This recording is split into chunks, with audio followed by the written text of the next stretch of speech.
সূর্যের বিপরীতে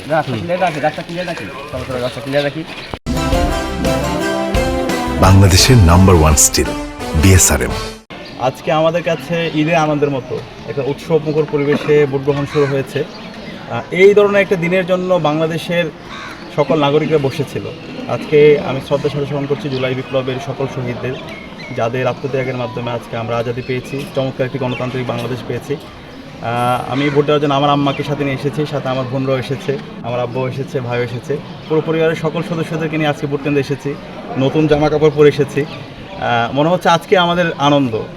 গত 16 বছরে আমাদের আনন্দ ছিল না। সব সময় এই অঞ্চলে যেভাবে জুলুম নির্যাতন করা হয়েছে, মানুষের যে মুক্তির লড়াই, সেই লড়াইটা ইনশাআল্লাহ আজকে ভোট উৎসবের মাধ্যমে, আমাদের প্রতিনিধি বাছাইয়ের মাধ্যমে ইনশাআল্লাহ আমরা পাবো। তো দেশবাসীর কাছে আমরা বার্তা হলো, আপনারা সবাই ভোট কেন্দ্রে আসেন, পছন্দের প্রার্থীকে ভোট দেন।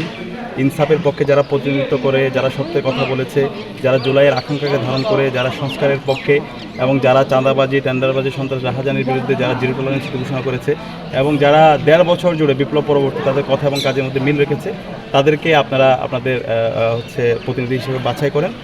আর অবশ্যই গণভোটে হাঁ দিবেন। এই হাঁ মানে হলো ইনসাফ, এই হাঁ মানে হলো শহীদ ওসমান হাদি হত্যার বিচার, এই হাঁ মানে হলো ভারতীয় আধিপত্যবাদের বিরুদ্ধে আগ্রাসনের বিরুদ্ধে লড়াই সংগ্রাম জারি রাখা। তো আলহামদুলিল্লাহ আমি ইতিমধ্যে আমার ভোট সম্পন্ন করেছি। প্রথম যে শিলটা দিয়েছি সেটা হচ্ছে গণভোটে হাঁ, আর দ্বিতীয় শিলটা দিয়েছি ইনসাফের পক্ষে, দাঁড়িপাল্লার পক্ষে।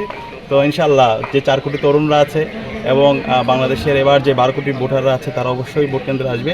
সর্বোচ্চ সংখ্যক ভোট কাস্ট হওয়ার মাধ্যমে একটি অবাধ, সুষ্ঠু এবং নিরপেক্ষ নির্বাচন হবে, এবং এর মাধ্যমে যারাই নির্বাচিত হবে ইনশাআল্লাহ আশা করছি তারাই আগামীর বাংলাদেশে, তারা শাসক হবে না, তারা প্রত্যেকে একজন সেবক হবে। জনগণের যে অধিকার, গত 55 বছর জুড়ে এই অঞ্চলের মানুষের যে আকাঙ্ক্ষা, সেই আকাঙ্ক্ষার আলোকে একটা বৈষম্যহীন ইনসাফ ভিত্তিক বাংলাদেশ বিনির্মাণ করবে ইনশাআল্লাহ। ধন্যবাদ।